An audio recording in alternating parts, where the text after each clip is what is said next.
Hello everyone, welcome to our YouTube channel Happy Home Assam. Azir ei video tit amar ji 642 ta graduate teacher Hindi karone ba Hindi teacher or advertise hoisil aru ei post getar karone amar exam hoi goisil kintu baki jikhini category asil science mathematics Hindi Sanskrit ei bilakor cut off to dile ba final result to dile kintu amar Hindir jitu cut off mark ba result to dia howa nai to hetu karone amar joa kali kisu hoinkok prarthi Hindi teacher prarthi sarkar loi onurodh kori pela সংবাদ মেল পাতিছিল আৰু সংবাদ মেলত তেখেতে তেওঁলোকেনো কি কৈছিল বা সৰকাৰ লৈ কি অনুৰোধ কৰিছিল হেখিনি আজি আমি চাম আশা কৰিছো ভিডিওটো হেকলৈকে চাব আৰু যি সকলে চেনেলটো নতুনকৈ আছে সাবস্ক্ৰাইব কৰি লব তো আহক এতিয়া তেওঁলোকেনো কি কৈছিল চাও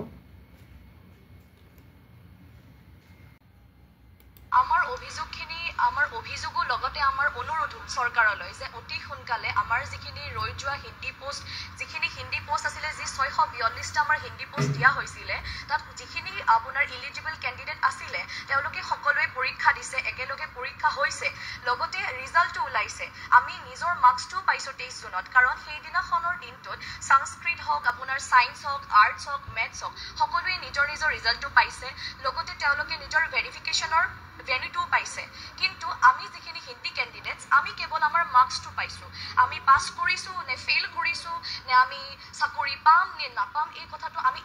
এতিয়ালৈকে শিওৰ হ'ব পৰা নাই যাৰ বাবে আমি ডিপ্ৰেছনত ভোগা বুলি ক'লেও ভুল নহব সেইবাবে আমি সৰকাৰলৈ অনুৰোধ কৰিছো বিনম্ৰভাৱে অনুৰোধ কৰিছো সিএম ছাৰলৈকে ইএম ছাৰলৈকে যে অতি সোনকালে আমাক হিন্দি ৰিজাল্ট আপোনালোকে দিয়াৰ ব্যৱস্থা কৰক নহলে আমাৰ ভৱিষ্যত অন্ধকাৰত বুলি আমি এটা ভাবি ল'বলৈ বাধ্য হ'ম আমাৰ আপোনাৰ হিন্দিৰ ক্যান্ডিডেট আপোনাৰ হিন্দিৰ পোস্ট আছিল 642 টা সেই 642 টাত আপোনাৰ হিন্দি ক্যান্ডিডেটস খিনি এক্সাম দিছিলে আৰু সেই 642 টা পোষ্টৰ এতিয়ালৈকে কোনো ধৰণৰ ৰিজাল্টৰ কথা আমি একো গম পোৱা নাই যে ৰিজাল্টটো দিব নে নিদিব আমি সেইটো সিওৰিটি এতিয়ালৈকে কোনো ধৰণৰ নোটিস সৰকাৰৰ ফালৰ পৰা আমি পোৱা নাই পিজিটিৰ খিনি ৰিজাল্ট ওলাই গৈছে কেৱল জিটি হিন্দিৰ যিখিনি ৰিজাল্টটো আছিল হিন্দিৰ 642 টা পোষ্টৰ সেইটো ৰিজাল্টটো এতিয়ালৈকে আমাৰ ওলোৱা নাই আৰু সেইটোৱে আমি বিচাৰিছো যে অতি সোনকালে তেওঁলোকে আমাক ৰিজাল্টটো দিয়াৰ ব্যৱস্থা কৰি দিয়ক কৰিছে যেনেকৈ ৰিজাল্টটো দিলে ভাল আছে বাৰু হোৱা নোহোৱা যিকোনো এটা ৰিজাল্ট আহিবলৈ হয় সেই অনুযায়ী আমি হিন্দীত আমাৰ হিন্দী যিবোৰ কেণ্ডিডেট আছিলোঁ আমিওতো সকলোৱে নিবনুৱাই হয় কিন্তু ৰিজাল্ট পালে আমাৰ কিবা এটা আশা থাকিলে হয় যে আমি ৰিজাল্ট পাম আমি টিচাৰ হ'ব পাৰিম নে নোৱাৰিম